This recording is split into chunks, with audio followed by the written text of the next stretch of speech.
When I read Sicario for the first time, I thought that it was one of the strongest and most powerful screenplays I ever read.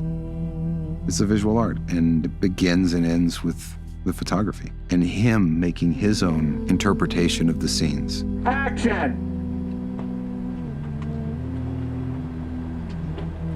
And then you just have layers upon layers upon layers of interpretation that magnify the effect. Sicario is a journey through darkness and through the darkest side of human beings. About how far should we go as a society to protect ourselves. You know what the beauty is of you being so beat to a pulp? Because no one's gonna notice a few more scratches. I would love the audience to feel that what they are seeing in the screens feels as real as possible. FBI! That's the way I will approach location. That's the way I will approach violence. That's the way I will approach action as well. I want to create cinematic moments that will have a freshness to it.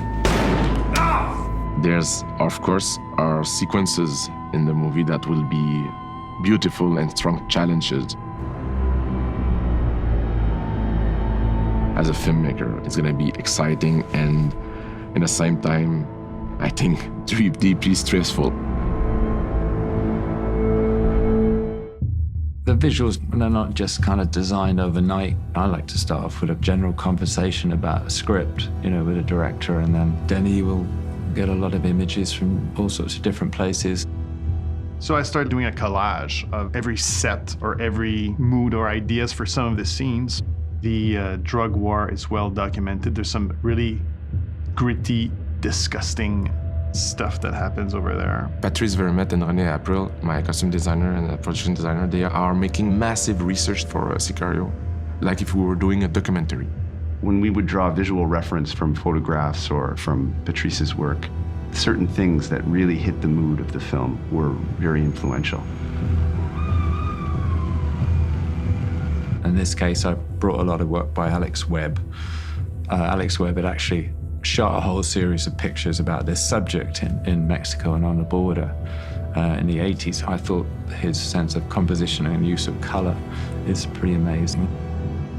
Roger brought in the idea of Alex Webb and the way that the light works on the character and the colors. There's like light and then there's darkness.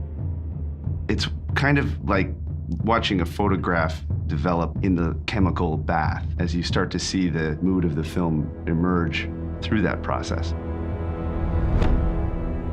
Denis' films are a constantly evolving animal, and the storyboards are only a piece of the puzzle. We wanted to introduce Kate in some kind of graphic way and introduce what's happening, so we had storyboarded that, and there was very specific shots for that whole sequence inside the SWAT vehicle. And so with Kate's character, you begin with that very first scene with just her eye. And there's immediately a contrast between light and dark. And that was a moment that I could see a twinkle in Denis' eyes as the film was really started to come into focus for him. Denis wanted this sense of the light. And there's no way you could do it in the real SWAT vehicle. So Patrice built a kind of very rudimentary box set, because basically you don't see anything of the inside anyway, so it's just a wooden shape. And we put it on a turntable, and I had a lamp on a crane, so you could manipulate it to get those kind of shafts of light coming through the window. It's completely unreal, but it's just part of that introduction of the character and the, expressive way of getting that light in the dark. It's metaphorical for what's our perception of what's good and not.